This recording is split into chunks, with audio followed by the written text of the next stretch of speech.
This is Carl with your weekly livestock update here from Kansas.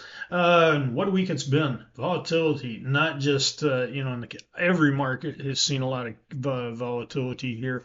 Livestock taking a little bit more, I'm going to say, reaction to the tariff news than we've seen over in the grains. And that's, it's a little bit dicier of a contract, I would say. But bottom line is, um, we just saw a lot of up and down in the week, and we're trying to chase a consumer is what's really getting this market, this volatility up and down. And when I say we, I mean everybody is watching the consumer very closely. The long range consumer sentiment at 54.4% was the reading we got here this week.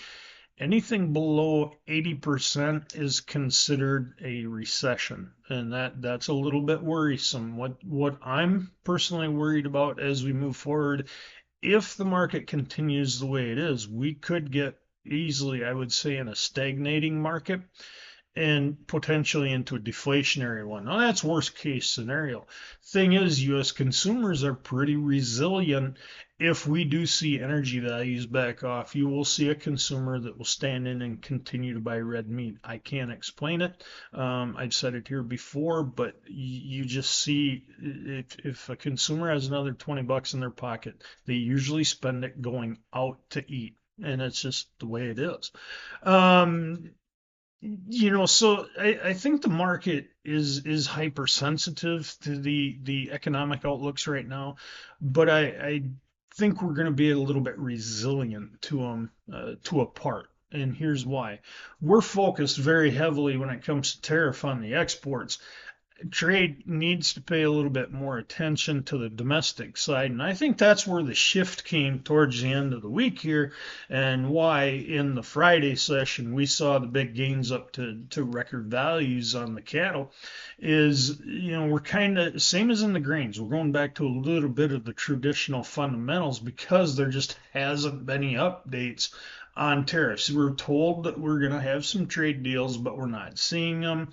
It goes on and on. And so the market kind of walking away from that a touch, but your traditional fundamentals are still there all the time.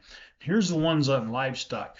Cold storage report came out. U.S. beef supply down 1% from a year ago. Now, it's just 1%. Thing is, though, is we're looking at we've been slaughtering heavier weights. The whole weight story. We've explained that. I've been talked about it forever. But the bottom line is we are able to nearly maintain a beef supply with the number of animals that we're running through per week because of the heavier weights. We're not having that in the hog complex. Hogs 291, 292 pounds. That's what a hog is going to weigh. End of story. That's where they're at. So it's pretty easy to tell how much pork you're going to get. U.S. pork supply at the end of March down 9% from a year ago. It's the lowest pork supply we've had since 1997. And yes, I had to get a calculator out. That was 28 years ago. That is how low our U.S. pork supply is right now. If you remember in 1997, I do very vividly, we were recovering from the $8 hog debacle that we had in 95 and 96. So that's why we had that incredibly tight pork supply in 97. We don't have that right now. We just don't have the pork. And so the bottom line is to lose pork exports if we would through the tariffs, not quite as negative as the first indication was. Last week we had a huge washout of Chinese pork. I had reporters reaching out to me asking, well, what's going to happen to that pork? Now it's going to get thrown away. It's going to spoil. And I'm like, no, it goes in cold storage.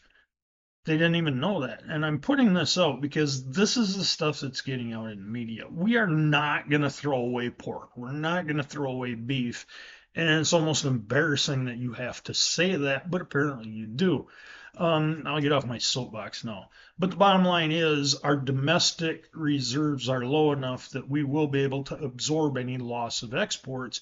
And the thing is, export sales this week were up considerably from last week. So it could have been a 1 week blip. It's hard to say, but the bottom line is, like I said, our domestic pork and beef supply continues to ratchet down. We will absorb some loss of exports. We can't absorb everything, obviously, but I don't think we're going to lose everything either. So I think there again, that's why I think cattle and hogs have been able to shrug off a little bit more of the tariff concerns that maybe the grains have. The other big story this week, I just want to hit on it quick. The U.S. Mexico screwworm debacle, debate, whatever you want to call it, reared its head again this week. Basically, U.S. told Mexico do more inspecting. Mexico said okay, and the U.S. said okay, we'll keep importing cattle. That's what happened in a nutshell. I don't think that's an issue we're going to push real hard right now, given the state we're at. Mexico is stepping up. They're just not as fast as the rest of us, I guess, or what we would expect to see when it comes to changes in policy or we hope for.